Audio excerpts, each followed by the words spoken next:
Hello everyone, welcome to the repeaters. मेरा नाम अनिल यादव है और प्रेजेंटली मैं इनकम टैक्स इंस्पेक्टर की पोस्ट पर हूँ। इकोनॉमिक्स की एनसीईआरटी बेस्ड लेक्चर सीरीज में आज हम पढ़ेंगे बजट एंड इनकम डिटर्मिनेशन। अब इसमें एक इंपॉर्टेंट चीज मुझे आपको बतानी है कि हमारे जो चैनल है द रिपीटर्स ऑफिशियल, उसमें हमने साइंस की 9th और 10th क्लास की एनसीईआरटी का हर एक चैप्टर को हाईलाइट करके उसकी पीडीएफ हमने प्रोवाइड करवा दी है। इवन केमिस्ट्री, फिजिक्स और बायो के जो चैप्टर्स हैं उनको अलग से सेपरेट करके उनको सीक्वेंस वाइज कंपाइल करके हिंदी और इंग्लिश दोनों में आपको प्रोवाइड करा दिया है। तो प्लीज आप ये टेलीग्राम चैनल को ज्वाइन कर ले और यहाँ से उनको डाउनलोड करके पढ़ ले। तो चलिए शुरू करते हैं और सबसे पहले हम पढ़ते हैं बजट को। अब इस चैप्टर में सबसे पहले हम बात करेंगे बजट की। तो देखो, ये जो बजट वर्ड है ये हमारे कॉन्स्टिट्यूशन में कहीं पर भी नहीं लिखा गया है। इसकी जगह लिखा क्या गया है, वो है एनुअल फाइनेंशियल स्टेटमेंट, मतलब वार्षिक वित्तीय विवरण। ये हमारे कॉन्स्टिट्यूशन में लिखा गया है, जिसको क्या बोलते हैं, बजट बोलते हैं। अब अगर मैं कॉन्स्टिट्यूशन में हमारे बजट को लेकर कौन कौन से आर्टिकल है उनकी बात करूं, तो जो आर्टिकल 112 है उसके अंदर सेंट्रल बजट को बता रखा है और आर्टिकल 202 के अंदर स्टेट बजट को बता रखा है। अब देखिए, जो बजट वर्ड है ये एक फ्रेंच वर्ड है जिसका मतलब होता है लेदर बैग। मतलब अर्लियर टाइम, जब पुराने टाइम में लोग जब बजट को पेश करते थे तो जिस बैग के अंदर वो बजट के डॉक्यूमेंट्स लेकर आते थे वो एक लेदर बैग होता था। इसी वजह से इसको बजट नाम दिया कि जो कि एक फ्रेंच वर्ड है। अब अगर इसके मैं हिस्टोरिकल फैक्ट्स की बात करूं तो जो हमारा पहला बजट था इंडिया के अंदर वो कब आया, 1860 के अंदर। किसने इंट्रोड्यूस करा, जेम्स विल्सन ने। फिर जो इंडिपेंडेंस के बाद में जो पहला बजट आया वो किसने पेश करा, वो थे आर के सदमुखन चेट्टी ने। कब करा था, 26 नवंबर 1947 को। फिर जो पहला रिपब्लिक बजट आया वो कब आया, 28 फरवरी 1950 को। किसने प्रेजेंट करा था, वो थे जॉन मथाई ने। अब देखो, पहला रिपब्लिक बजट का क्या मतलब हुआ कि हमारी जो कंट्री रिपब्लिक बनी, कब बनी, वो बनी थी 26 जनवरी 1950 को। मतलब हमारा देश जो गणतंत्र बना था वो बना था इतनी तारीख को। तो इसके बाद में जो पहला बजट आया वो कब आया था, 28 फरवरी 1950 को, जिसको पेश करा था किसने, जॉन मथाई ने। अब देखो, जो बजट होता है वो दो टाइप का होता है, एक तो जनरल बजट और एक रेलवे बजट। अब होता क्या था कि 1924 से पहले ये जो बजट थे ना वो दोनों एक ही होते थे। मतलब जनरल बजट आता था जिसके अंदर जनरल बजट भी होता था और रेलवे बजट भी उसके अंदर होता था। लेकिन 1924 से पहले एक कमेटी आई जिसका नाम था एकवर्थ कमेटी। उन्होंने रिकमेंडेशन दी कि भाई इन दोनों बजट्स को क्या अलग अलग से पेश करो। तो 1924 के बाद में से जनरल बजट अलग पेश होता था और रेलवे बजट अलग पेश होता था। लेकिन ये कब तक रहा, 2017-18 तक। इस टाइम एक कमेटी है, विवेक देबरॉय कमेटी। इस कमेटी ने क्या करा, रिकमेंडेशन दी कि नहीं, हम जो अलग अलग बजट को पेश करते हैं उनको अलग अलग नहीं करके केवल एक ही बजट पेश करते हैं। तो 2017-18 के बाद में केवल एक ही बजट पेश होता है, जनरल बजट। अब रेलवे बजट इसी में आके मर्ज होता है। अब अगर मैं बजट की बात करूं कि बजट हमारे देश में हर साल कब पेश किया जाता है, तो देखो, पहले अलग रूल था, अब अलग रूल है। पहले कब किया जाता था कि जो फैब का जो लास्ट वर्किंग डे होता था उसको बजट पेश किया जाता था। लेकिन अब क्या होता है कि जो फरवरी का फर्स्ट वर्किंग डे होता है उसको पेश किया जाता है।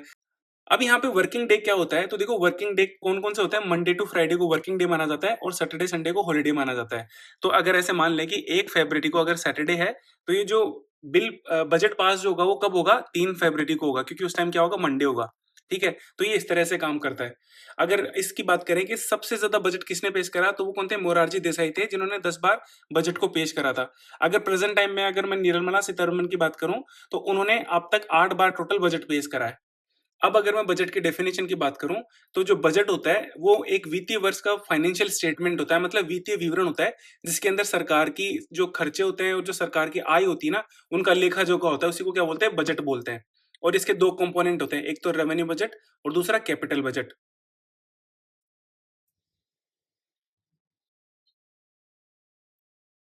और कैपिटल बजट को हिंदी में राजस्व बजट बोलते हैं और रेवेन्यू बजट को हिंदी में पूंजी बजट बोलते हैं। अब देखो, मैं अगर कैपिटल बजट की बात करूं तो ये वो चीजें होती हैं जो सरकार के एसेट्स और लाइबिलिटीज को डायरेक्टली अफेक्ट करती हैं। अब यहाँ पर मैं आपको बताऊं कि एसेट्स और लाइबिलिटीज क्या होती हैं। तो देखो, एसेट्स को हिंदी में क्या बोलते हैं, संपत्ति बोलते हैं। और लाइबिलिटीज को जैसे हिंदी में देनदारियां बोलते हैं, फिर जो कर्जा होता है ना उसको लाइबिलिटीज बोलते हैं। अब संपत्ति में क्या क्या आ गया, देखो, संपत्ति में वो चीजें आएंगी जैसे सरकार की हॉस्पिटल्स हो गए, सरकार के स्कूल्स हो गई, जो कंपनीज हो गई सरकार की, या फिर सरकार कहीं पे इन्वेस्टमेंट कर रही है, वो सारी किस में आएंगी, एसेट्स में आ जाएंगी। ठीक है, और लाइबिलिटीज में क्या गया कि सरकार जहां से, जैसे सरकार कोई दूसरी कंट्री से कर्जा ले रही है तो वो किस में आ जाएगा, सारा लाइबिलिटीज के अंदर आ जाएगा। अगर मैं सिंपल भाषा में अगर आपको बताऊं, एसेट्स और लाइबिलिटीज वो चीजें होती हैं कि एसेट्स में तो क्या होता है, पैसा सरकार के पास में आता है, और लाइबिलिटीज में क्या होता है, पैसा सरकार के पास से जाता है, तो उनको क्या बोलेंगे, लाइबिलिटीज बोलेंगे। तो ये आपको थोड़ा समझने के लिए बताया मैंने, तो कि आपको थोड़ा अच्छे से समझ में आए चीजें। ठीक है। तो कैपिटल बजट में मैंने अभी आपको क्या बताया कि वो चीजें जो सरकार के एसेट्स और लायबिलिटीज को डायरेक्टली इन्फ्लुएंस करें उनको क्या बोलेंगे, कैपिटल बजट बोलेंगे। इसके दो कंपोनेंट्स होते हैं, एक तो कैपिटल रिसीट्स, मतलब सरकार के पास में से जो पैसा आ रहा है किस वजह से, उनके एसेट्स और लायबिलिटीज की वजह से सरकार के पास में पैसा आ रहा है, उसको कैपिटल रिसीट्स बोलेंगे। और कैपिटल एक्सपेंडिचर का क्या मतलब हुआ कि इन एसेट्स और लायबिलिटीज की वजह से सरकार के पास में से जो पैसा जा रहा है या फिर जो खर्चा हो रहा है उसको कैपिटल एक्सपेंडिचर में रखेंगे हम। सिमिलरली रेवेन्यू बजट का क्या मतलब हुआ कि वो चीजें जो सरकार के एसेट्स एंड लायबिलिटीज को अफेक्ट नहीं करती हैं वो सारी किस में आएंगी, रेवेन्यू बजट में आएंगी। कहने का मतलब ये हुआ कि इन दोनों में अगर मैं डिफरेंस देखूं तो इनमें तो एसेट्स और लायबिलिटीज को अफेक्ट करेंगे वो सारी चीजें आएंगी, इसके अलावा जो भी चीज आएंगी वो किस में आएंगी, रेवेन्यू बजट में आएंगी। बस आपको इस तरह से सिंपली याद रखना है। रेवेन्यू बजट के भी दो कंपोनेंट्स हैं, एक तो रेवेन्यू रिसीट्स और दूसरा रेवेन्यू एक्सपेंडिचर।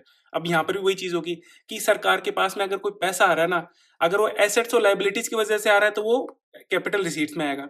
इसके अलावा जो भी पैसा आ रहा है वो सारा किस में आएगा, रेवेन्यू रिसीट्स में आएगा। सिमिलरली सरकार के पास में जो भी खर्चा हो रहा है जिनकी वजह से एसेट्स और लायबिलिटीज अफेक्ट हो रही हैं वो किस में आएगा, कैपिटल एक्सपेंडिचर में आएगा। और इसके अलावा जो भी सरकार का खर्चा आ रहा है वो किस में आएगा, रेवेन्यू एक्सपेंडिचर में आएगा। अब ये तो हो गया इनमें बेसिक डिफरेंस। इसके अलावा भी इनमें एक डिफरेंस होता है, वो ये होता है कि जो रेवेन्यू बजट है वो क्या होता है, रिकरिंग होता है। और रिकरिंग का मतलब क्या है कि जिसकी पुनरावृत्ति होती है। जैसे मैं एग्जांपल लूं रेवेन्यू एक्सपेंडिचर का। अब रेवेन्यू एक्सपेंडिचर में क्या चीजें आ गई कि सैलरी, मतलब सरकार जो हमको सैलरी देती है वो रिकरिंग होती है। कैसे, सरकार हमको ऐसा तो है नहीं कि एक महीने देगी और अगले 2 महीने हमको सैलरी नहीं देगी, मतलब सरकार हमको हर महीने देगी। तो ये जो सरकार का खर्चा है वो हर महीने का है। सिमिलरली जो सरकार के पास में पैसा आ रहा है वो किसकी वजह से आ रहा है, टैक्स की वजह से आ रहा है। ठीक है, टैक्स हो गया, फाइन हो गया। तो देखो जो टैक्स होता है वो सरकार हमसे हर साल लेती है। ठीक है, हर साल लेगी तो ये क्या होगा, रिकरिंग नेचर का होगा, कि मतलब जिसकी पुनरावृत्ति होगी। कहने का मतलब ये हुआ कि रेवेन्यू बजट के अंदर वो चीजें आती हैं, वो खर्चे या सरकार की आय आती है जो जिनकी पुनरावृत्ति होती है, फिर जो रिकरिंग नेचर के होते हैं। जबकि कैपिटल बजट में ऐसी चीजें आती हैं कि जो रिकरिंग नहीं होती हैं। अभी इसका मतलब क्या होता है इसको और डिटेल में अभी आगे देखेंगे। तो हम पहले बात कर लेते हैं कैपिटल बजट की। तो जैसे अभी मैंने बताया कि कैपिटल बजट के अंदर वो चीजें आती हैं कि जो सरकार के एसेट्स या लायबिलिटीज या संपत्ति और जो देनदारियां होती हैं उनको अफेक्ट करे, वो किस में आती है, कैपिटल बजट के अंदर आती है। इसके दो कंपोनेंट होते हैं, एक तो कैपिटल रिसीट्स और दूसरा कैपिटल एक्सपेंडिचर। और इसमें हम पहले बात कर लेते हैं कैपिटल रिसीट्स की, जिसको हिंदी में बोलते हैं पूंजी प्राप्तियां। अब मैंने अभी आपको बताया था कि जो रिसीट्स होती हैं उसका मतलब ये होता है कि सरकार के पास में जो पैसा आ रहा है। और यहाँ पे कैपिटल बजट की बात हो रही है। अब कैपिटल बजट की बात हो रही है तो किसकी बात होगी, सरकार के एसेट्स और उनकी लायबिलिटीज की बात होगी।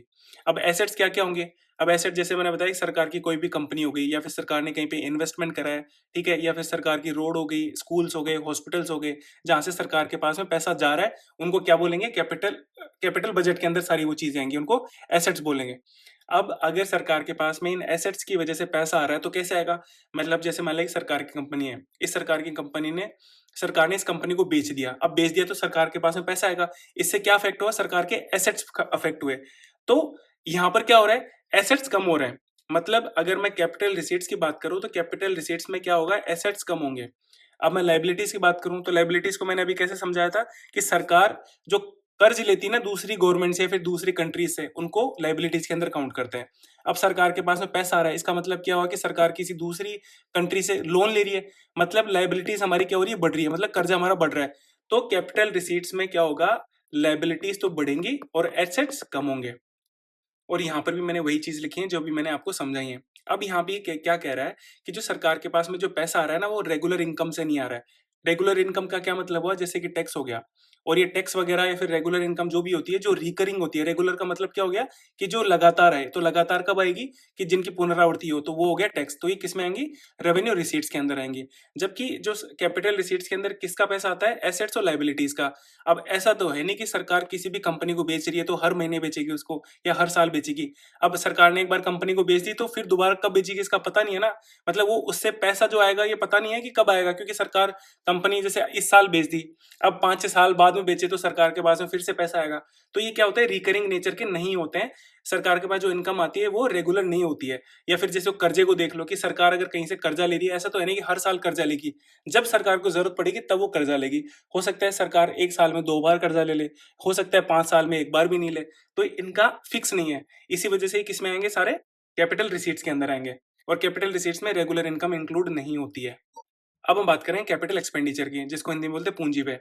अब यहाँ पे एक्सपेंडिचर का मतलब क्या हो गया कि सरकार का खर्चा हो रहा है, और खर्चा किसमें होगा? केवल एसेट्स और लायबिलिटीज में। क्यों? क्योंकि हमको कैपिटल बजट में केवल एसेट्स और लायबिलिटीज को ही देखना है। तो जो एसेट्स और लायबिलिटीज के अंदर जो खर्चा हो रहा है वो किसमें आएगा? कैपिटल एक्सपेंडिचर में आएगा। अब आप ये पूछोगे कि खर्चा कैसे हो रहा है, तो देखो सरकार के एसेट्स क्या क्या है। अगर सरकार कोई भी कंपनी खोलती है, कोई हॉस्पिटल बनाती है, कोई रोड बनाती है, जिससे सरकार को बाद में पैसा जनरेट हो, वो सारा किसमें आएंगे? एसेट्स में आएंगे। तो यहाँ पे अगर कोई चीज नई बन रही है, नई बनने के लिए सरकार को इस पे खर्चा करना पड़ेगा, तभी तो नई चीजें बनेंगी। तो यहाँ पे एसेट्स क्या हो रहे हैं? इंक्रीज हो रहे हैं। जैसे मैंने बताया कि लायबिलिटीज का मतलब क्या हुआ? लायबिलिटीज का मतलब ये हुआ कि सरकार अगर किसी दूसरी सरकार से कर्ज ले रही है ना, उसको क्या बोलेंगे? लायबिलिटीज बोलेंगे। अब इसमें तो क्या पैसा आ रहा था, लेकिन यहाँ पर खर्चा हो रहा है। खर्चा हो रहा का मतलब सरकार इन जो जहां से हमने कर्जा लिया था उसको क्या करी? वापस लौटा रही है। तभी तो सरकार के पास से खर्चा होगा। तो यहाँ पर क्या होती है? जो लायबिलिटीज होती है वो कम होती है। तो अगर मैं इसको कंक्लूड करूं, तो कैपिटल रिसीट्स के अंदर क्या हो रहा था? एसेट्स कम हो रहे थे, लायबिलिटीज बढ़ रही थी। जबकि कैपिटल एक्सपेंडिचर के अंदर जो एसेट्स क्या हो रहे हैं? बढ़ रहे हैं, और लायबिलिटीज कम हो रही है। अब हम बात करेंगे रेवेन्यू बजट या राजस्व बजट की। तो देखो जैसे मैंने आपको बताया कि वो चीजें जो एसेट्स और लायबिलिटीज के अलावा जितनी भी चीजें आती हैं जिनमें सरकार का खर्चा हो रहा है या फिर सरकार की आय आ रही है, वो सारी किसमें आएंगी? रेवेन्यू बजट के अंदर आएंगी। इसके अंदर क्या होता है कि सरकार के जो भी डे टू डे ट्रांजेक्शन होते हैं वो सारे रेवेन्यू बजट के अंदर आते हैं। जैसे कि सैलरीज हो गई, टैक्स हो गया, फाइन हो गए, तो ये सारे किसमें आएंगे? रेवेन्यू बजट के अंदर आएंगे। अब इसमें भी 2 चीज़ आती हैं, रेवेन्यू रिसीट्स जहाँ पे सरकार के पास में पैसा आ रहा है, और रेवेन्यू एक्सपेंडिचर जहाँ से सरकार के पास से खर्चा हो रहा है। अब ये क्या-क्या होता है उसमें? पहले रेवेन्यू रिसीट्स को देख लेते हैं। अब इसमें ये कह रहा है कि जो रिसीट्स होती हैं they do not lead to a claim on government. अब इसका क्या मतलब हुआ? देखो रेवेन्यू रिसीट्स में टैक्स आता है, तो देखो इसी का एग्जांपल मैं ले लेता हूँ। मान लेते हैं कि आपने सरकार को पैसा दिया है टैक्स के फॉर्म में। अब कल को आप ये तो नहीं बोलोगे ना कि भई सरकार मेरे को मेरा टैक्स का पैसा वापस दो। क्यों? क्योंकि एक बार आपने जो टैक्स दे दिया, सरकार इसको वापस देने की कोई गारंटी नहीं देती है। ये नॉन रिडीमेबल होते हैं, मतलब आपने एक बार दे दिया तो दे दिया, सरकार आपको ये वापस नहीं देंगे। और यहाँ पे मैंने ये गलत लिख रखा है, ये रेवेन्यू रिसीट्स में नहीं, रेवेन्यू एक्सपेंडिचर में आएंगी ये सारी चीजें यहाँ पे। अब इसमें हम बात करेंगे कि जो सरकार के पास में पैसा आ रहा है वो कहाँ से आ रहा है। तो देखो सरकार के पास में जो पैसा आ रहा है 2 फॉर्म में आ रहा है। पहला तो टैक्स रेवेन्यू की फॉर्म में, मतलब टैक्स में क्या-क्या चीजें आ गई? डायरेक्ट टैक्स आ गया, इनडायरेक्ट टैक्स आ गया, अदर डायरेक्ट टैक्स आ गए। अगर मैं डायरेक्ट टैक्स की बात करूँ तो इसमें कौन-कौन सी चीजें आ गई जिसको हिंदी में प्रत्यक्ष कर बोलते हैं। जैसे हमारे ऊपर जो इंडिविजुअल के ऊपर जो टैक्स लगता है, जो टीडीएस होता है, उसको क्या बोलते हैं? डायरेक्ट टैक्स बोलते हैं। इसके अलावा कॉर्पोरेट टैक्स हो गया। जैसे आपने कोई हमारे इंडिया में कोई कंपनी खोली और कंपनी में जो प्रॉफिट हुआ उस प्रॉफिट के ऊपर जो सरकार टैक्स लगाती है उसको क्या बोलते हैं? कॉर्पोरेट टैक्स बोलते हैं। इनडायरेक्ट टैक्स में जिसको हिंदी में अप्रत्यक्ष कर बोलते हैं, इसमें क्या-क्या आ गया? जैसे जीएसटी हो गया, कस्टम हो गया, सर्विस टैक्स हो गया, ये सारे किसमें आएंगे? इनडायरेक्ट टैक्स के अंदर आएंगे। इसके अलावा जो डायरेक्ट टैक्स होते हैं कौन-कौन से? वेल्थ टैक्स, गिफ्ट टैक्स और एस्टेट ड्यूटी। ये इतने छोटे होते हैं, छोटे का मतलब हो गया कि इनसे जो रेवेन्यू जनरेट होता है वो बहुत छोटे अमाउंट में होता है। इसी वजह से इनको क्या बोलते हैं? पेपर टैक्स बोलते हैं। तो इन तीनों से क्या हो रहा है? सरकार के पास में पैसा आ रहा है। ठीक है, ये तो हो गया एक टैक्स रेवेन्यू। फिर दूसरा आता है नॉन टैक्स रेवेन्यू, जिसको हिंदी में बोलते हैं गैर राजस्व कर। अब देखो इसमें जो इंटरेस्ट रिसीव होता है लोन की तरफ से वो किसमें आएगा? नॉन टैक्स रेवेन्यू में आएगा। अभी इंटरेस्ट का क्या मतलब हुआ? देखो हमारी जो सरकार है वो किसी दूसरी कंट्री को क्या कर रही है? पैसा उधार दे रही है, या फिर हमारी सरकार किसी स्टेट गवर्नमेंट को पैसा उधार दे रही है। तो पैसा उधार फ्री में तो देगी नहीं, किसी इंटरेस्ट पे देगी। तो ये इंटरेस्ट जो वापस आएगा ना, वो क्या होगा? रिकरिंग नेचर का होगा। मतलब इंटरेस्ट तो हर महीने देना होता है, फिर हर साल देना होता है। तो हर साल देगी तो रिकरिंग नेचर का होगा। ठीक है, तो ये किस में आएगा? नॉन टैक्स रेवेन्यू के अंदर आएगा। क्या आएगा? इंटरेस्ट। फिर इसके अलावा कि जो भी प्रॉफिट प्राप्त हो रहे हैं सरकार को, कोई भी जैसे सरकार किसी भी कंपनी में या फिर किसी प्रोजेक्ट में सरकार इन्वेस्ट कर रही है, उस इन्वेस्टमेंट की वजह से जो सरकार को ईयरली जो प्रॉफिट होते हैं वो क्या आएंगे? नॉन टैक्स रेवेन्यू के अंदर आएंगे। इसके अलावा अगर कोई गवर्नमेंट कोई सर्विस प्रोवाइड कर रही है, उसका जो पैसा आता है सरकार के ऊपर, या फिर सरकार कोई फाइन लगाती है, तो वो सारा किस में आएगा? नॉन टैक्स रेवेन्यू के अंदर आएगा। इसके अलावा और क्या चीजें आ सकती हैं? जैसे grant in aid. Grant in aid क्या होता है कि जैसे मान लिया कि हमारे देश में कोई बाढ़ आ गई है, फिर कोई प्राकृतिक आपदा आ गई, ठीक है, जिसकी वजह से अगर कोई दूसरी कंट्री हमको कोई सहायता राशि देती है, उसको क्या बोलेंगे? ग्रांट इन एड बोलेंगे। ठीक है, तो वो किस में आ जाएगी? रेवेन्यू रिसीट्स के अंदर वो सारी चीजें आ जाएंगी। फिर हम बात करेंगे रेवेन्यू एक्सपेंडिचर की, राजस्व व्यय की। अब देखो इसमें वो खर्चे आएंगे जो सरकार की एसेट्स और लायबिलिटीज को अफेक्ट नहीं करते हैं, वो सारे के सारे खर्चे किसमें आएंगे? रेवेन्यू एक्सपेंडिचर के अंदर आएंगे। इसमें जो सरकार के डे टू डे ट्रांजेक्शन के अंदर जो खर्चा होता है, जैसे सरकार हमको सैलरी देती है, ठीक है, कोई सब्सिडीज देती है, तो वो सारी किसमें आएंगे? एक्सपेंडिचर के अंदर आएंगे। अब आप ये बोलोगे कि सब्सिडीज जो होती है, जो राहत राशि देती है सरकार, वो तो रिकरिंग नेचर की नहीं होती है। तो देखो यहाँ पे रिकरिंग नेचर तो आते ही आते हैं, इसके अलावा वो चीज़ें भी आती हैं जो एसेट्स और लायबिलिटीज़ को अफ़ेक्ट नहीं करती हैं, वो सारी की सारी किसमें आएँगे? रेवेन्यू एक्सपेंडिचर में आएँगे, जिसमें कुछ रिकरिंग नेचर की भी होंगी और कुछ जो रिकरिंग नेचर की नहीं होंगी, जो एसेट्स और लायबिलिटीज़ को अफ़ेक्ट नहीं करेंगी, वो किसमें आएँगी? रेवेन्यू एक्सपेंडिचर में आएँगे। तो ये आपको ध्यान रखना है। अब देखो जो सरकार के पास में जो पैसा आ रहा है वो कहाँ से आ रहा है? अब एक तो मैंने बता दी कि सरकार की जो सरकार को चलाने के लिए जो एक्सपेंडिचर होता है, जो डे टू डे ट्रांज़ैक्शंस होते हैं, वो तो किसमें आएँगे? इसके अंदर आएँगे। इसके अलावा क्या आएगा? Interest payment. अब देखो ये बहुत इंपॉर्टेंट है, इसको समझना। इंटरेस्ट पेमेंट का क्या मतलब हुआ?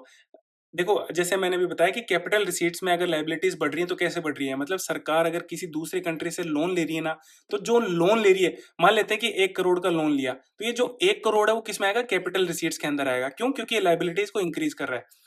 अब ऐसा तो है नहीं कि कोई दूसरी कंट्री सरकार को फ्री में पैसा देगी, मतलब कोई इंटरेस्ट चार्ज नहीं करेगी। सरकार इसको इंटरेस्ट भी वापस पे करेगी। अब ये जो इंटरेस्ट वापस पे करेगी, वो क्या करेगी? रिकरिंग नेचर का होगा, मतलब वो हर साल पे करेगी, हर महीने पे करेगी, ठीक है? तो ये जो हर महीने इंटरेस्ट पे कर रही है ना सरकार दूसरी किस देश को, वो किसमें आएगा? रेवेन्यू एक्सपेंडिचर के अंदर आएगा। कहने का मतलब ये हुआ कि जो लोन अमाउंट है ना, वो तो किसमें आएगा? कैपिटल रिसीट्स के अंदर आएगा। लेकिन इस लोन अमाउंट पे जो इंटरेस्ट दिया जाएगा वो किसमें आएगा? रेवेन्यू रिसीट्स के अंदर आएगा। तो ये बेसिक डिफरेंस है, आपको ध्यान रखना है, ये इंपॉर्टेंट है। इसके अलावा कि जो ग्रांट्स सरकार को स्टेट गवर्नमेंट को दे रही है, जैसे अभी क्या हुआ था कि कोई दूसरा देश अगर सरकार को कैश इन ग्रांट दे रहा था, वो तो किसमें आ रहा था? रेवेन्यू रिसीट्स के अंदर आ रहा था। लेकिन सरकार अगर किसी स्टेट को देती है, जैसे केरला के अंदर बहुत सारा फ्लड आ गया, बाढ़ आ गई, तो सरकार जो सेंट्रल गवर्नमेंट है, वो इनको कुछ राशि देगी, राहत राशि देगी, तो वो किसमें आ जाएगा? रेवेन्यू एक्सपेंडिचर के अंदर चीजें आ जाएंगी वो। अब देखो जो रेवेन्यू एक्सपेंडिचर है वो मेनली 2 टाइप का होता है। एक तो प्लान और दूसरा नॉन प्लान। प्लान के अंदर वो खर्चा आ गया जैसे कि 5 ईयर प्लान हो गया, या फिर जो सरकार जो जितना भी टैक्स आता है सरकार के पास में, जो भी टैक्स कलेक्ट होता है, वो सरकार स्टेट में भी बाँटती है और यूनियन टेरिटरीज़ में भी बाँटती है। ठीक है? तो ये फिक्स होता है कि हर साल जो भी टैक्स आएगा उसको सरकार किसको देंगी? इनको देंगी। तो वो क्या होता है? प्लान्ड होता है पहले से। तो ये किसमें आएगा? प्लान एक्सपेंडिचर के अंदर आएगा। नॉन प्लान के अंदर क्या आएगा कि जो भी इनके अलावा जो भी बच गया, वो सारा किसमें आ जाएगा? नॉन प्लान एक्सपेंडिचर के अंदर आ जाएगा। जैसे डिफेंस सर्विसेज हो गई, सब्सिडीज हो गई, सैलरीज हो गई, पेंशन हो गया। सब्सिडीज को मैंने बता दिया कि ये रिकरिंग नेचर की नहीं होती हैं, फिर भी इसमें आती है। क्यों? क्योंकि एसेट्स और लायबिलिटीज को अफेक्ट नहीं करती हैं, और जो खर्चा एसेट्स और लायबिलिटीज को अफेक्ट नहीं करता है वो सारा किसमें आएगा? रेवेन्यू एक्सपेंडिचर के अंदर आएगा। अब हम बात करेंगे बजट डेफिसिट की। अब देखो सिंपल भाषा में घाटा क्या होता है? घाटे का मतलब ये हो गया कि आपके पास जितनी इनकम आ रही है उससे ज़्यादा आप खर्चा कर रहे हैं, तो आपके पास में क्या होगा? घाटा होगा। सिमिलरली बजट घाटा भी ये होता है कि सरकार के पास में जितना पैसा या फिर जितनी इनकम आ रही है ना, उससे ज़्यादा सरकार क्या कर रही है? खर्च कर रही है। तो उससे क्या हो रहा है? बजट में घाटा हो रहा है। तो उसी को क्या बोलते हैं? बजट डेफिसिट बोलते हैं। और ये कब होता है? कि जब सरकार का खर्चा सरकार की आय से ज़्यादा होता है, तब ये बजट डेफिसिट होता है। अब यहाँ पे ये कह रहा है कि जो बजट डेफिसिट होता है वो हमेशा ज़ीरो होता है। देखो यहाँ पे ज़ीरो अगर मैं प्रैक्टिकली देखूँ तो ये गलत है, क्योंकि जो बजट डेफिसिट है वो नेगेटिव भी हो सकता है, पॉजिटिव हो सकता है और ज़ीरो भी हो सकता है। लेकिन ऐसा माना जाता है कि जो सरकार के पास जितना पैसा आ रहा है ना, सरकार उतना ही खर्च करती है। तो इसी वजह से इसको ज़ीरो माना जाता है। होता नहीं है लेकिन ज़ीरो माना जाता है। ठीक है? अब इसमें एक और इम्पोर्टेंट चीज़ है, वो इसका फ़ॉर्मूला। तो देखो बजट डेफिसिट का अगर फ़ॉर्मूला लिखूँ तो कैसे लिखूँगा कि जो टोटल एक्सपेंडिचर है, मतलब जितना खर्चा हो रहा है, उसमें से अगर टोटल जो सरकार के पास में जो रिसीट्स आ रही है, जो पैसा आ रहा है ना, उसको माइनस कर दूँ तो बजट डेफिसिट आ जाएगा। अब टोटल एक्सपेंडिचर में क्या-क्या आ गया? इसमें रेवेन्यू एक्सपेंडिचर भी आ गया और प्लस में कैपिटल एक्सपेंडिचर भी आ गया। और टोटल रिसीट्स में क्या-क्या आ गया? इसमें रेवेन्यू रिसीट्स भी आ गई और कैपिटल रिसीट्स भी आ गई। ठीक है? तो ये आपको ध्यान रखना है, अभी एक आगे काम आएगा। तो बजट डेफिसिट 2 टाइप का होता है, एक तो रेवेन्यू डेफिसिट जिसको राजस्व घाटा बोलते हैं, और दूसरा आता है फिजिकल डेफिसिट जिसको राजकोषीय घाटा बोलते हैं। अब इनमें सबसे पहले हम बात करेंगे रेवेन्यू डेफिसिट की। अब अगर मैं रेवेन्यू डेफिसिट की बात करूँ या राजस्व घाटे की बात करूँ, तो घाटा कब होगा? कि जब रेवेन्यू एक्सपेंडिचर किससे ज़्यादा होगा? रेवेन्यू रिसीट से। तो इसका फॉर्मूला क्या बनेगा कि जब रेवेन्यू एक्सपेंडिचर में से अगर रेवेन्यू रिसीट्स को घटाएँगे तो क्या आएगा हमारे पास में? रेवेन्यू डेफिसिट्स आएगा। ठीक है? अब देखो जो रेवेन्यू डेफिसिट हो रहा है वो किस वजह से हो रहा है? कि सरकार सेविंग्स नहीं कर पा रही है प्रॉपर्ली। तो इसका मतलब ये हुआ कि सरकार की इनएबिलिटी है कि वो सरकार खुद के एक्सपेंसेस को मैनेज नहीं कर पा रही है। इसी वजह से क्या हो रहा है? रेवेन्यू डेफिसिट हो रहा है। अब देखो रेवेन्यू डेफिसिट होने की वजह से क्या होगा कि सरकार के एसेट्स कम होंगे। अब एसेट्स कैसे कम होंगे? ये जो डेफिसिट है इसको भरने के लिए, इस घाटे को बराबर करने के लिए सरकार क्या करेगी? अपने एसेट्स को बेचेगी। अब एसेट्स को बेचेगी तो एसेट्स क्या होंगे? कम होंगे। तो रेवेन्यू डेफिसिट्स की वजह से सरकार के एसेट्स क्या होते हैं? कम होते हैं। तो ये आपको ध्यान रखना है। अब दूसरा आएगा फिजिकल डेफिसिट जिसको हिंदी में बोलते हैं राजकोषीय घाटा। अब देखो बजट डेफिसिट और फिजिकल डेफिसिट में एक माइनर सा डिफरेंस होता है। अब वो डिफरेंस क्या होता है वो आपको समझाता हूँ मैं। जैसे मैंने अभी बताया कि बजट डेफिसिट में का फॉर्मूला कैसे लिखते हैं। तो देखो बजट डेफिसिट में क्या-क्या चीजें आती हैं, total expenditure minus total receipts. अब टोटल एक्सपेंडिचर में क्या-क्या आ गया, एक तो रेवेन्यू एक्सपेंडिचर आ गया और एक कैपिटल एक्सपेंडिचर आ गया। सिमिलरली टोटल रिसीट्स में क्या-क्या चीजें आ गई, एक तो कैपिटल रिसीट्स और दूसरी रेवेन्यू रिसीट्स। देखो ये तो हो गया बजट डेफिसिट। अगर मैं फिजिकल डेफिसिट की बात करूं तो बस इस फॉर्मूले एक माइनर सा चेंज होता है। माइनर सा चेंज वो होता है, जैसे मैंने बताया कि जो कैपिटल रिसीट्स में क्या क्या चीजें आती हैं, जो सरकार की बोरोइंग्स होती है ना, मतलब सरकार कहीं दूसरी कंट्री से जब लोन लेती है उसको क्या बोलते हैं, बोरोइंग्स बोलते हैं। तो वो किस में आता है, कैपिटल रिसीट्स में आता है। यही चीज फिजिकल डेफिसिट में इंक्लूड नहीं होती है, बाकी फॉर्मूला सेम रहता है। अगर मैं फिजिकल डेफिसिट का फॉर्मूला लिखूं तो कैसे लिखूंगा कि जो बजट डेफिसिट के अंदर अगर मैं लोन को माइनस कर दूं तो उसको क्या बोलेंगे, फिजिकल डेफिसिट बोलेंगे। ये आपको ध्यान रखना, ये इंपॉर्टेंट है, ठीक है। जैसे मैंने अभी आपको बताया कि जो बजट डेफिसिट होता है वो ऑलमोस्ट जीरो के बराबर उसको लिखा जाता है। प्रैक्टिकली जीरो नहीं होता है, लेकिन उसको जीरो बोला जाता है। क्यों बोला जाता है, क्योंकि सरकार के पास ऐसा माना जाता है कि सरकार के पास जितनी आमदनी आ रही है उतना ही सरकार खर्चा करती है। इसी वजह से इसको जीरो बोला जाता है, जबकि ये जीरो नहीं होता है। तो अगर इसको जीरो लिखेंगे तो फिजिकल डेफिसिट किसके बराबर होगा, लोन के बराबर होगा। तो ओवरऑल बात क्या हुई कि जो फिजिकल डेफिसिट होता है वो हमेशा किसको शो करता है, सरकार के द्वारा जो बोरोइंग्स होती है उनको शो करता है। तो ये आपको बहुत इंपॉर्टेंट है, ध्यान रखना है। अगर मैं इसको कंक्लूड करूं तो फिजिकल डेफिसिट क्या शो करता है, तो ये शो करता है कि गवर्नमेंट को टोटल कितनी बोरोइंग्स की रिक्वायरमेंट है, मतलब सरकार को किसी दूसरे देश से कितना लोन लेने की जरूरत है, वो कौन शो करता है, फिजिकल डेफिसिट। अब हम बात करेंगे फिजिकल डेफिसिट की वजह से जो इम्प्लीकेशंस आते हैं या फिर जो इसके प्रभाव होते हैं उनकी।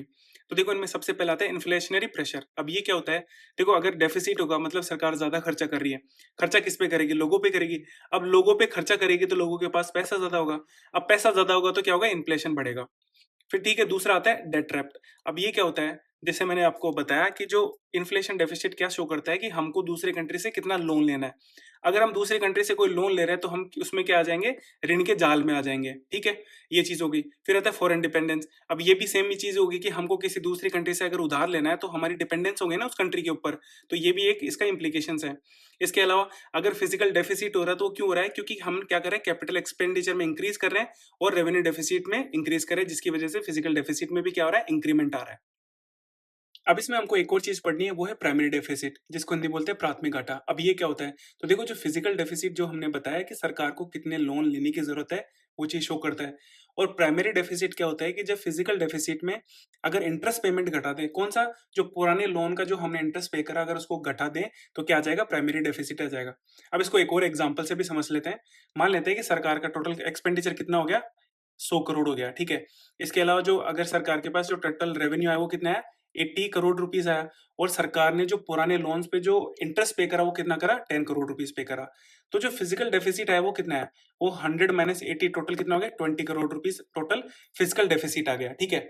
इसका मतलब ये होगा कि सरकार को इतना लोन लेने की जरूरत है। अब अगर मैं प्राइमरी डेफिसिट की बात करूं तो फिजिकल डेफिसिट कितना है, 20। और जो इंटरेस्ट गवर्नमेंट ने पे करा पुराने लोन्स के लिए वो कितना पे करा, 10 करोड़ रुपीज। तो यहाँ पर ये जो क्या आ जाएगा, 10 करोड़ क्या आ जाएगा, ये आ जाएगा प्राइमरी डेफिसिट। तो आपको ये बस फॉर्मूला याद रखना है। और ये फॉर्मूला ये होता है कि जब फिजिकल डेफिसिट में से हम इंटरेस्ट पेमेंट, कौन सा, लास्ट ईयर का जो इंटरेस्ट पेमेंट होता है उसको घटा देंगे तो जो आएगा उसको क्या बोलेंगे, प्राइमरी डेफिसिट बोलेंगे उसको। अब अगर इसके डेफिनेशंस की बात करूं तो ये क्या शो करता है कि जो सरकार का टोटल खर्चा होता है एक साल का, अगर उसमें से टोटल रेवेन्यू को घटा दूं और इस खर्चे में जो इंटरेस्ट पेमेंट होता है वो इंक्लूड नहीं होता है, उसको क्या बोलेंगे, प्राइमरी डेफिसिट बोलेंगे। अगर इंटरेस्ट को इंक्लूड करेंगे तो क्या बोलेंगे, उसको फिजिकल डेफिसिट बोलेंगे। तो इंटरेस्ट ही एक डिफरेंस होता है किसमें, प्राइमरी डेफिसिट और फिजिकल डेफिसिट के अंदर। तो ये इंपॉर्टेंट है। अब यहाँ पर हमारा बजट चैप्टर खत्म हो गया है। अब हम शुरू करेंगे इनकम डिटर्मिनेशन को। इस चैप्टर में सबसे पहले हम बात करेंगे एग्रीगेट डिमांड की, जिसको हिंदी में बोलते हैं समग्र मांग। अब ये होती क्या है उसको समझने से पहले ये देखेंगे कि यहाँ पे डिमांड से मतलब क्या है। तो देखो अगर मार्केट में आप कोई भी चीज खरीदने जाते हैं तो उस चीज को खरीदने की डिजायर को ही डिमांड नहीं बोलते हैं।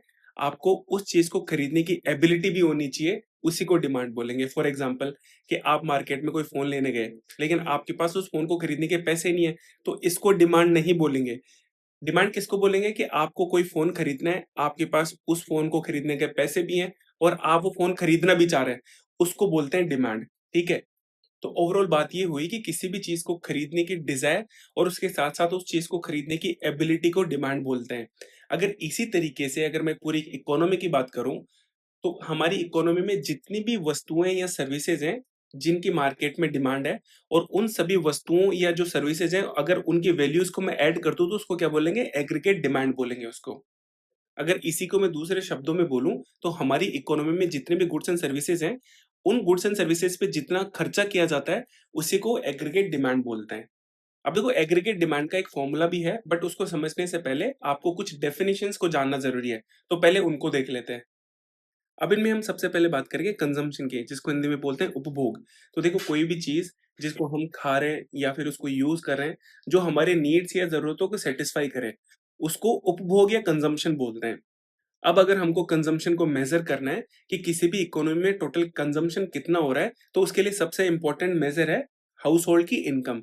मतलब कोई भी परिवार किन किन चीजों पे कितना खर्च करता है, उन सबको अगर हम डिटरमाइन कर ले तो हमको कंजम्पशन का पता लग जाएगा।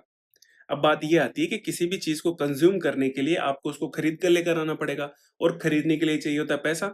तो जो कंजम्पशन है वो डायरेक्टली रिलेटेड है किससे? इनकम से।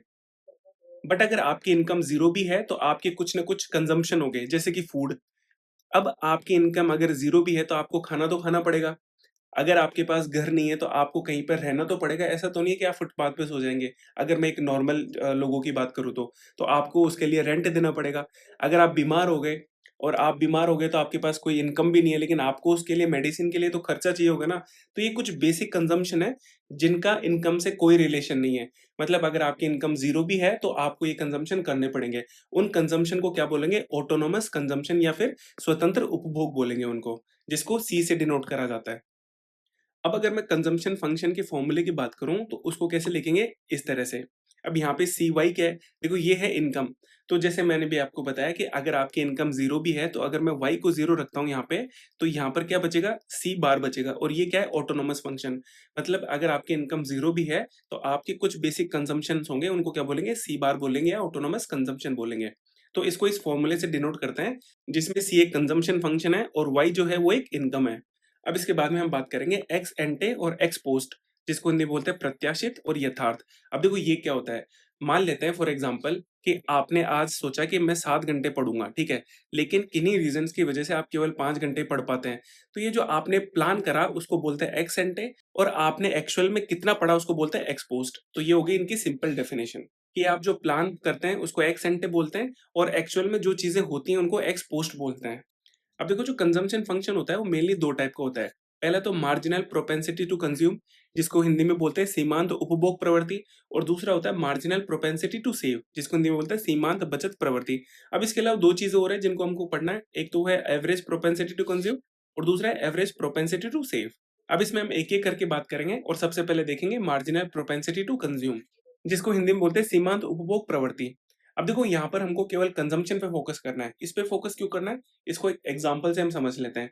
मान लेते हैं कि आपकी मंथली सैलरी है वो है 10,000 रुपए, और इन 10,000 में से आप खर्च करते हैं 2,000 रुपए। फिर आपकी कुछ टाइम बाद में आपकी सैलरी इंक्रीज होगी और वो हो गई 15,000 रुपए, और अब आपने 2,000 से बढ़ाकर कितना कर दिया? 3,000 रुपए कर दिया। तो मार्जिनल प्रोपेंसिटी टू कंज्यूम ये इंडिकेट करता है कि जितनी सैलरी में आपका इंक्रीमेंट हुआ है उस सैलरी में से आप कितना पोर्शन कंजम्पशन पे खर्च कर रहे हैं, उसी को मार्जिनल प्रोपेंसिटी टू कंज्यूम बोलते हैं। और ये जो मार्जिनल प्रोपेंसिटी टू कंज्यूम है, ये केनेशियन इकोनॉमी का एक की कॉन्सेप्ट है जो एक्सप्लेन करता है कि आपकी जो इनकम है वो किस तरह से कंजम्पशन लेवल को अफेक्ट करती है। मतलब अगर आपकी इनकम बढ़ रही है तो आप कंजम्पशन को इंक्रीज करेंगे, अगर आपकी इनकम को घट रही है तो आप उस कंजम्पशन को कम कर देंगे। तो अब अगर मैं एमपीसी को फॉर्मूले में लिखूं तो ये रिलेशनशिप होता है किसके बीच में? कंजम्पशन और इनकम के बीच में। तो इसको फॉर्मूला क्या बनेगा कि जितना इनकम में चेंज आएगा, उस इनकम में चेंज की वजह से जितना कंजम्पशन में चेंज आएगा उसी को एमपीसी बोलेंगे। तो यहाँ पे ये जो डेल्टा सी है वो क्या दिखा रहा है कि चेंज इन कंजम्पशन, और डेल्टा वाई क्या दिखाता है? चेंज इन इनकम, जिसको सी से डिनोट करता है। अब देखो यहाँ पे जो एमपीसी है इसकी मैक्सिमम वैल्यू तो कितनी होगी? 1 होगी, और इसकी मिनिमम वैल्यू कितनी होगी? 0 होगी। अभी मैक्सिमम वैल्यू 1 कैसे होगी? जैसे मैंने अभी जो एग्जांपल लिया उसमें 5,000 रुपए आपकी इनकम में इंक्रीमेंट हुआ, और आपने 1,000 रुपए क्या करा? कंजम्पशन में इंक्रीमेंट करा। अब अगर मैं ये बोलूँ कि जितना इंक्रीमेंट आपकी इनकम में हुआ वो सारा का सारा आपने अगर कंजम्पशन में लगा दिया, तो क्या होगा कि चेंज इन कंजम्पशन क्या हो गया? 5,000 रुपीज, और चेंज इन इनकम कितना हो गया? 5,000 रुपीज। तो इसकी वैल्यू क्या आ जाएगी? 1 आ जाएगी। मतलब ये क्या होगी? मैक्सिमम वैल्यू होगी। अब ऑन द अदर हैंड ये भी तो हो सकता है ना कि आपकी इनकम में जो इंक्रीमेंट आया वो 5,000 आया, लेकिन आपने जो कंजम्पशन में इंक्रीमेंट करा वो कितना करा? 0 करा। मतलब पहले भी आप ₹2000 खर्च कर रहे थे और अभी भी आप ₹2000 खर्च कर रहे हैं। तो आपके जो चेंज आया कंजम्पशन में वो कितना है? 0 है और नीचे चाहे कुछ भी है तो इसकी वैल्यू क्या आ जाएगी? 0 आ जाएगी। तो जो मैक्सिमम वैल्यू होती है एमपीसी की वो कितनी होगी? 1 होगी और जो मिनिमम वैल्यू होगी वो कितनी होगी? 0 होगी। अब अगर मैं इसके रेंज की बात करूँ तो कहाँ से कहाँ तक जाएगी? 0 से लेकर 1 तक इसकी रेंज होगी एमपीसी की। अब हम बात करेंगे मार्जिनल प्रोपेंसिटी टू सेव की, जिसको हिंदी में बोलते हैं सीमांत बचत प्रवृत्ति। तो देखो जिस तरह से हम एमपीसी के अंदर कंजम्पशन पे फोकस कर रहे थे, यहाँ पर हम किस पे फोकस करेंगे? सेविंग्स पे। देखो इसको उसी एग्जांपल से समझ लेते हैं। जैसे तो आपकी इनकम मैंने बताई थी पहले 10,000 रुपीज और उसमें से आप खर्च कर रहे थे 2,000 रुपए। फिर आपकी जो इनकम है वो बढ़कर कितनी होगी? 15,000 रुपीज होगी और जिसमें से आप खर्च कर रहे थे वो कर रहे थे 3,000 रुपए। अब देखो यहाँ पे आपने सेव कितना करा? सेव करा 8,000 रुपीज और यहाँ पर आपने कितना करा? Total 12,000 rupees. तो इनकम में चेंज की वजह से जितना चेंज आपकी सेविंग में आता है उसी को क्या बोलते हैं? मार्जिनल प्रोपेंसिटी टू सेव बोलते हैं। अब अगर मैं इसके फॉर्मूले की बात करूं तो इसका फॉर्मूला सेम एमपीसी की तरह ही होगा। वहां पर क्या था? कंजम्पशन था यहाँ पे और यहाँ पे हम क्या लगा देंगे? सेविंग्स लगा देंगे और इसको डिनोट करते हैं एस से। अगर मैं एमपीएस की लिमिट की बात करूं तो वो कितना होगा? मैक्सिमम लिमिट उसकी कितनी होगी? 1 होगी और मिनिमम लिमिट कितनी होगी? यहाँ पर 0 होगी। कैसे? तो देखो इसमें हम ये मान लेते हैं कि जो इंक्रीमेंट इसकी इनकम में हुआ वो कितना हुआ? 5,000 रुपीज हुआ। वो सारा का सारा उन्होंने खर्च कर दिया। अब सारा का सारा उन्होंने खर्च कर दिया तो खर्च टोटल कितना हो गया? 7,000 रुपीज। और इनका जो सेविंग्स का वो कितना रहा? 8,000 रुपीज उनकी सेविंग थी और पहले भी कितनी थी? 8,000 थी। तो इनकी सेविंग्स में कोई चेंज ही नहीं आया तो यहाँ पर कितना आ जाएगा? 0 आ जाएगा। तो एमपीएस की वैल्यू कितनी होगी? 0 हो जाएगी। सिमिलरली अगर वो 5,000 अगर जो इनकम में जितना इंक्रीमेंट हुआ उसको पूरा का पूरा वो सेव कर लेते हैं तो उनकी जो सेविंग्स में चेंज आएगा वो कितना आएगा? 5,000 रुपए आएगा और इनकम में भी कितना आएगा? 5,000 चेंज आएगा। तो इससे एमपीएस की वैल्यू क्या हो जाएगी? 1 हो जाएगी। तो ये जो इसकी रेंज आएगी वो कहां से कहां तक आएगी? 0 से 1 तक आएगी इसकी। अब आपको एक और इंपॉर्टेंट फॉर्मूला ध्यान रखना है ये वाला। क्यों? क्योंकि इसको लेकर एग्जाम में क्वेश्चन पूछे गए हैं। अब ये आया कहां से? इसको उसी एग्जाम्पल से समझ लेते हैं जो अभी हमने लिया, जिसमें हमने माना था कि शुरुआत में आपकी सैलरी कितनी थी? 10,000 रुपीज और उसमें आप खर्च करते थे 2,000 रुपए। फिर आपकी जो सैलरी बढ़कर वो हो गई 15,000 रुपए और आपने खर्च करना कितना शुरू कर दिया? 4,000 रुपए। तो यहाँ पे अगर मैं एमपीसी की बात करूं तो एमपीसी क्या आ जाएगा? Change in consumption. तो चेंज कितना हुआ कंजम्पशन में? 2,000 रुपए का। और चेंज इन इनकम, इनकम में कितना हुआ? 5,000 रुपीज का। तो एमपीसी की वैल्यू क्या होगी? 2/5। अगर मैं इसी चीज को सेविंग्स के फॉर्म में देखूं तो यहाँ पर सेविंग कितनी आ रही है? 8,000 रुपीज और यहाँ पर हो रही है 11,000 रुपीज। तो अगर मैं एमपीएस निकालूं तो एमपीएस क्या होता है कि चेंज इन सेविंग। यहाँ पे सेविंग्स में चेंज कितना है? वो 3,000 रुपीज का और चेंज इन इनकम कितना है? 5,000 रुपीज का। तो अगर एमपीएस निकलेगा तो कितना निकलेगा? 3/5 और इन दोनों को ऐड करूं तो कितना आ जाएगा? 1 आ जाएगा। और ये तो ऑब्वियस है ना कि जैसे आपकी सैलरी में इंक्रीमेंट अगर 1 रुपए का होता है तो आपके पास दो ही तो ऑप्शन रहते हैं, या तो आप खर्च कर दो या फिर आप सेव कर लो। तो इन दोनों का एडिशन कितना आ जाएगा? 1 आएगा हमेशा। तो ये आपको ध्यान रखना है। अब हम बात करेंगे एवरेज प्रोपेंसिटी टू कंज्यूम, जिसको हिंदी में बोलते हैं औसत उपभोग प्रवृत्ति। अब देखो यहाँ पर ये एवरेज निकालना है तो उसका मतलब क्या हो गया कि अगर आपकी इनकम 1 यूनिट है तो उस 1 यूनिट में से आप कितना कंजम्पशन करें उसी को क्या बोलते हैं? एवरेज प्रोपेंसिटी टू कंज्यूम बोलते हैं। तो इसका फॉर्मूला क्या बन जाएगा? APC equals to total consumption upon total income. Similarly average propensity to save बन जाएगा, जिसको हिंदी बोलते हैं औसत बचत प्रवृत्ति। कि आप अगर आपकी इनकम 1 यूनिट है तो उसमें आप कितना सेव करते हैं उसी को एवरेज प्रोपेंसिटी टू सेव बोलेंगे। और इसका फॉर्मूला बन जाएगा कि टोटल सेविंग अपॉन में टोटल इनकम। अब हम बात करेंगे प्राइवेट इनकम की, जिसको हिंदी में बोलते हैं निजी आय। अब देखो ये क्या होती है? तो वो इनकम जो फैक्टर्स ऑफ प्रोडक्शन और ट्रांसफर इनकम से प्राप्त हो उसको प्राइवेट इनकम बोलते हैं। अब पहले हम बात कर लेते हैं कि फैक्टर्स ऑफ प्रोडक्शन से इनकम कैसे प्राप्त होगी। तो देखो जैसे मैंने आपको ऑलरेडी बता दिया कि फैक्टर्स ऑफ प्रोडक्शन 4 होते हैं। कौन कौन से? एक तो लैंड, एक लेबर, एक कैपिटल और एक एंटरप्रेन्योरशिप। तो यहाँ पर हम मान लेते हैं कि आपने अपनी जो लैंड है ना उसको किसी को रेंट पे दे रखा है और वहां से आपको रेंट आ रहा है कितना? 20,000 रुपीज। और आप कहीं पे काम कर रहे हैं, ठीक है, तो वो आपको लेबर दे रहे हैं मतलब सैलरी दे रहे हैं, तो सैलरी मान लेते हैं 50,000 रुपीज। ठीक है, तो ये आ गया फैक्टर्स ऑफ प्रोडक्शन से इनकम। अब इसके अलावा ट्रांसफर इनकम क्या होता है? देखो इसको भी मैंने ऑलरेडी आपको समझा दिया। तो वो इनकम जिसके लिए आपको कोई भी गुड्स एंड सर्विसेज देने की जरूरत नहीं होती है उसको ट्रांसफर इनकम बोलते हैं। जैसे पेंशन हो गया। अब देखो पेंशन किनको मिलती है? जो रिटायर्ड हो जाते हैं। अब रिटायर्ड हो गया मतलब आप कोई काम करते नहीं है फिर भी उनको सरकार पैसा देती है, तो किस में आएगा? ट्रांसफर इनकम में आएगा। इसके अलावा कि हम जो छोटे बच्चों को जो पॉकेट मनी देते हैं, अब वो कोई गुड्स एंड सर्विसेज तो प्रोवाइड करवा नहीं रहे, लेकिन फिर भी हम उनको इनकम दे रहे हैं, उनको पैसा दे रहे हैं, तो किस में काउंट होगा? ट्रांसफर इनकम में काउंट होगा। तो जब फैक्टर्स ऑफ प्रोडक्शन और ट्रांसफर इनकम को जोड़ देते हैं तो उसको क्या बोलते हैं? प्राइवेट इनकम या निजी आय बोलते हैं उसको। अब हम बात करते हैं पर्सनल इनकम की, जिसको हिंदी बोलते हैं व्यक्तिगत आय। अब ये होती क्या है उसको समझने से पहले ये देख लेते हैं कि जो पर्सनल इनकम और प्राइवेट इनकम है इन दोनों में डिफरेंस क्या होता है। तो देखो, प्राइवेट इनकम में कौन कौन आएगा? एक तो इंडिविजुअल तो आएगा ही आएगा। इसके अलावा जो प्राइवेट सेक्टर है ना, जो कंपनीज है, वो भी इसके अंदर इंक्लूड होगी। जबकि पर्सनल इनकम में केवल और केवल कौन आएगा? इंडिविजुअल आएगा। उसमें प्राइवेट लोग या प्राइवेट सेक्टर या कंपनीज इसमें इंक्लूड नहीं होंगी। ठीक है, एक तो ये डिफरेंस हो गया। इसके अलावा फिर आता है कॉर्पोरेट टैक्स। अब ये कॉर्पोरेट टैक्स क्या होता है? जैसे मान लें कि कोई भी कंपनी हमारे इंडिया में काम कर रही है, तो एक कंपनी हमारे सरकार को टैक्स देगी। तो ये जो टैक्स देती है उसी को क्या बोलते हैं? कॉर्पोरेट टैक्स बोलते हैं। और ये जो कॉर्पोरेट टैक्स है वो प्राइवेट इनकम में इंक्लूड होता है, जबकि पर्सनल इनकम में इंक्लूड नहीं होता है। ठीक है। फिर एक और इसमें की डिफरेंस है, वो है अनडिस्ट्रीब्यूटेड प्रॉफिट, जिसको अवितरित लाभ बोलते हैं। अब ये क्या होता है? तो देखो, जैसे अभी मैंने बताया कि हमारी इंडिया में अगर कोई कंपनी काम कर रही है, तो कंपनी काम करेगी तो प्रॉफिट कमाएगी। ठीक है, अगर प्रॉफिट कमाएगी तो उस प्रॉफिट में से कुछ हिस्सा क्या करेगी? लोगों को बांटेगी, और कुछ हिस्सा वो खुद के पास रखेगी। अब वो खुद के पास क्यों रखेगी? क्योंकि आने वाले टाइम में वो उसी कंपनी में दोबारा से इन्वेस्ट कर सके, इसी वजह से वो कुछ पैसा अपने पास रखेगी। तो जो पैसा वो अपने पास रख रही है उसी को क्या बोलते हैं? अनडिस्ट्रीब्यूटेड प्रॉफिट या अवितरित लाभ बोलते हैं उनको। तो ये जो अवितरित लाभ है वो प्राइवेट इनकम में तो इंक्लूड होता है, जबकि पर्सनल इनकम में इंक्लूड नहीं होता है। तो देखो, इनमें की डिफरेंस क्या क्या हो गया कि जो पर्सनल इनकम है उसके अंदर तो केवल और केवल इंडिविजुअल आता है। ठीक है। इसके अलावा ना तो इसमें कॉर्पोरेट टैक्स आता है और ना ही अनडिस्ट्रीब्यूटेड प्रॉफिट आता है। जबकि प्राइवेट इनकम में कॉर्पोरेट टैक्स भी आता है और अनडिस्ट्रीब्यूटेड टैक्स भी आता है। तो अगर हमको पर्सनल इनकम निकालनी हो तो हम क्या करेंगे कि प्राइवेट इनकम में से अगर मैं अनडिस्ट्रीब्यूटेड प्रॉफिट और कॉर्पोरेट टैक्स को निकाल दूं, तो क्या आ जाएगा मेरे पास में? पर्सनल इनकम आ जाएगा। अब हम बात करेंगे पर्सनल डिस्पोजेबल इनकम, जिसको हिंदी बोलते हैं व्यक्तिगत प्रयोज्य आय। अब ये क्या होता है? देखो, पर्सनल इनकम जो होती है ना, अगर उनमें से जो भी हम टैक्स पे करते हैं या फिर जो भी फाइन होता है उसको पे करते हैं ना, उसके बाद में जो इनकम बचती है उसको पर्सनल डिस्पोजेबल इनकम बोलते हैं, जिसको हम यूज कर सकते हैं। अब पर्सनल टैक्स पेमेंट में क्या आ गया? इनकम टैक्स आ गया। इसके अलावा नॉन टैक्स पेमेंट में क्या आ गया? फाइन आ गया। जैसे हम कोई चालान कट जाता है हमारा, हम रोड पे जा रहे हैं, ट्रैफिक रूल को फॉलो नहीं कर रहे हैं, तो जो फाइन भरते हैं वो सारा किस में आ जाएगा? नॉन टैक्स पेमेंट में आ जाएगा। तो पर्सनल इनकम में अगर हम इनकम टैक्स और फाइन को घटा दें तो हमारे पास क्या आ जाएगा? पर्सनल डिस्पोजेबल इनकम आ जाएगा। अब हम बात करेंगे एग्रीगेट डिमांड की, जिसको हिंदी में बोलते हैं समग्र मांग। अब ये क्या होता है? इसको ऑलरेडी मैंने आपको एक्सप्लेन कर दिया कि जितने भी खर्चे हम कंजम्पशन के ऊपर करते हैं, उन सब खर्चों को अगर हम ऐड कर दें तो क्या बोलेंगे? उसको एग्रीगेट डिमांड या समग्र मांग बोलेंगे। अब अगर इसके कंपोनेंट्स की बात करूं तो इसके फॉर्मूले में क्या क्या चीजें आएंगी? देखो, एक चीज तो ये आ जाएगी, जो हाउस होल्ड के अंदर जो कंजम्पशन होता है, मतलब घरेलू जो खर्चे होते हैं, वो इसमें आ जाएंगे। इसके अलावा अगर हम कहीं पे इन्वेस्टमेंट करते हैं उसमें जो खर्चा आएगा वो आ जाएगा। इसके अलावा अगर गवर्नमेंट कहीं पे खर्चा कर रही है वो भी इसमें इंक्लूड होगा। फिर इसमें आ जाएगा पर्सनल डिस्पोजेबल इनकम, मतलब वो इनकम जो हमारे पास होती है खर्च करने के लिए, तो वो भी इसमें इंक्लूड हो जाएगी। तो इन सबको अगर ऐड कर देंगे तो जो हमारे पास आएगा उसको क्या बोलेंगे? एग्रीगेट डिमांड बोलेंगे।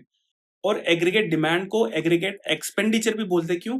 क्योंकि ये वही तो बात हो गई ना कि जितना एक्सपेंडिचर हो रहा है अगर सबको ऐड कर देंगे तो उसी को तो एग्रीगेट डिमांड बोलेंगे। तो दोनों ये सेम ही चीज हो गई। अब हम बात करेंगे एग्रीगेट सप्लाई की। तो देखो, जितने भी इकोनॉमी में जो भी गुड्स एंड सर्विसेज हैं, अगर उनकी वैल्यूज को ऐड कर दें तो जो मनी वैल्यू आएगी उसी को क्या बोलते हैं? एग्रीगेट सप्लाई बोलते हैं। अब जैसे पिछले लेक्चर्स में हमने ये भी पढ़ा कि अगर कोई भी गुड्स एंड सर्विसेज की अगर फाइनल वैल्यूज को हम ऐड कर दें, तो उसको ऐड करेंगे तो वो जो आएगा उसको क्या बोलते हैं? नेशनल इनकम बोलते हैं। तो जो एग्रीगेट सप्लाई होती है वो किसको रिप्रेजेंट करती है? नेशनल इनकम को रिप्रेजेंट करती है। तो ये इंपॉर्टेंट है, आपको ये ध्यान रखना है। अब हम बात करेंगे इन्वेस्टमेंट मल्टीप्लायर की, जिसको हिंदी बोलते हैं निर्गत गुणक। अब देखो, ये topic exam point of view से इंपॉर्टेंट है क्योंकि इसमें से क्वेश्चन पूछे गए प्रीवियस ईयर के अंदर। इसको समझने के लिए हम एक सिंपल एग्जांपल ले लेते हैं। मान लेते हैं कि आपके पास कोई कंपनी है और उसमें आपने 10,000 रुपए इन्वेस्ट कर रखे हैं और इस 10,000 से आपको 1,000 रुपए का प्रॉफिट होता है। ठीक है। फिर आपने क्या करा? इसमें 2,000 रुपए और एक्स्ट्रा इन्वेस्ट करे और इस वजह से आपको प्रॉफिट हो गया 1,100 रुपए का। मतलब बात ये हुई कि अगर आप इन्वेस्टमेंट में कोई चेंज करते हैं, इन्वेस्टमेंट को बढ़ाते हैं, तो उसकी वजह से जो प्रॉफिट में चेंजेस आते हैं, उसी को इन्वेस्टमेंट मल्टीप्लायर या निर्गत गुणक बोलते हैं। अब इसमें जो फॉर्मूले हैं वो बहुत इंपॉर्टेंट है, आपको ध्यान रखना है। तो आईएम को किससे डिनोट करते हैं? के से डिनोट करते हैं, और इसका फॉर्मूला हो गया 1/1 माइनस एमपीसी। अब यहाँ पे एमपीसी क्या है? एमपीसी को बोलते हैं मार्जिनल प्रोपेंसिटी टू कंज्यूम। ठीक है। अब देखो, मैंने जैसे ऑलरेडी आपको बताया कि जो एमपीसी होता है उसको क्या लिखते हैं? एमपीसी प्लस एमपीएस, मतलब मार्जिनल प्रोपेंसिटी टू कंज्यूम और मार्जिनल प्रोपेंसिटी टू सेव, इन दोनों का एडिशन कितना होता है? 1 होता है। तो अगर मैं एमपीसी को इधर लेके जाऊं तो 1 माइनस एमपीसी क्या बन जाएगा? एमपीएस बन जाएगा। और यहीं पर ये चीज लिखी हुई है। अब देखो इसी को लेकर एग्जाम में क्वेश्चन ये पूछा गया था कि अगर एमपीसी और एमपीएस अगर इन दोनों की वैल्यू बराबर है तो इन्वेस्टमेंट मल्टीप्लायर कितना होगा। तो देखो जैसे मैंने बताया कि एमपीसी और प्लस एमपीएस इनकी वैल्यू कितनी होती है, 1 होती है। अगर ये दोनों बराबर है तो इनकी वैल्यू कितनी हो जाएगी, तो एमपीसी की वैल्यू हो जाएगी हाफ और एमपीएस की वैल्यू भी हाफ हो जाएगी। अगर ये हाफ को अगर मैं यहाँ पे लिखता हूँ तो नीचे ये जो 2 है वो ऊपर चला जाएगा, तो इन्वेस्टमेंट मल्टीप्लायर की वैल्यू कितनी आ जाएगी, 2 आ जाएगी। तो इस तरह के क्वेश्चन एग्जाम में पूछे जाते हैं, तो आपको ये फॉर्मूलेस याद रखना है। अब हम बात करेंगे एक्सपेंडिचर मल्टीप्लाई की, जिसको बोलते हैं व्यय गुणक। अब देखो ये भी वही चीज होगी कि इन्वेस्टमेंट मल्टीप्लायर में क्या हो रहा था कि जितना आप एक्स्ट्रा इन्वेस्ट कर रहे थे उसकी वजह से आपको जो प्रॉफिट में चेंजेस आ रहे थे उसको इन्वेस्टमेंट मल्टीप्लायर बोल रहे थे। यहाँ पर भी सेम ही है कि यहाँ पर जितना आप एक्सपेंडिचर एक्स्ट्रा करते हैं उसकी वजह से जो चेंजेस आते हैं आपके प्रॉफिट में, उसी को एक्सपेंडिचर मल्टीप्लाई बोलते हैं। अब इसमें ये चैप्टर होता है खत्म।